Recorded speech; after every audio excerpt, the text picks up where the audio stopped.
Yo, so I was talking to one of my personal trainer clients, and it made me realize the biggest difference that skill sets and systems.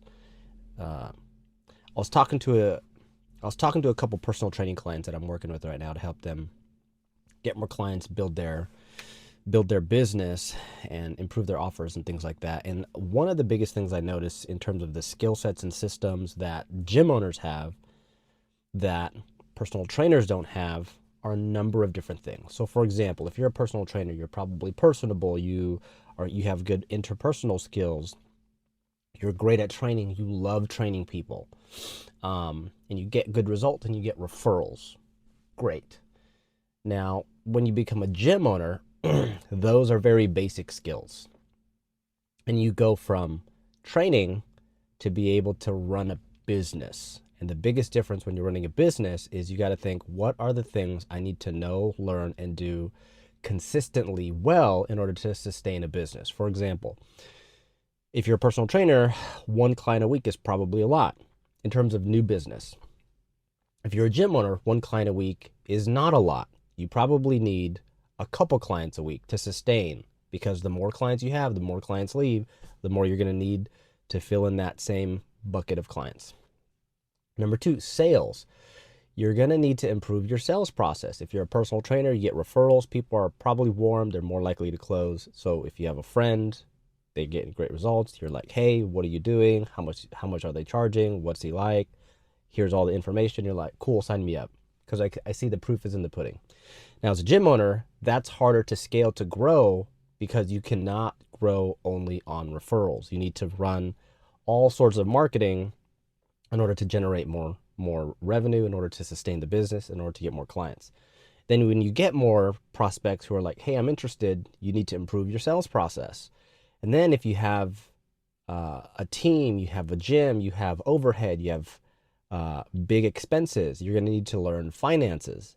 And then when you have a bigger team, you need to learn operations, like is the gym set up correctly, or is the equipment set up in a way that's functional and it utilizes the space really well, or we can fit more people in safely and effectively.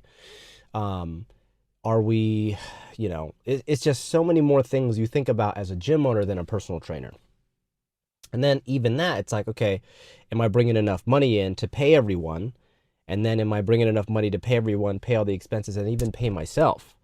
And then after that, it's like I have a team now. I need to learn leadership and communication skills. I need to communicate to my team effectively. I need to ask them to do things. I need to influence my team so that they can influence the clients. And so when you're a personal trainer, the level of skills is like training, interpersonal, and maybe some marketing and some sales. Cool. All of that is very, very basic once you level up to a gym owner. Because as a personal trainer, you could probably max train 30, 40 people max. As a gym owner, you could have hundreds of clients. So imagine, in order to go from, let's say, 30 to 200, that's an order of magnitude of like 6 or 7x. So what are the skills I need to learn in order to get there? It's marketing, it's sales, it's leadership, it's communication, it's operations, it's finances, it's profit and loss statements, it's expenses, it's, when people come in, what does the team say? As soon as they come and they train in this group or small group or semi-private or large group or private, is it profitable?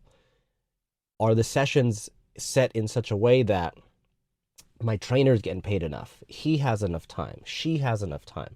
And it's just things you think about so differently when you're a personal trainer than when you're a gym owner.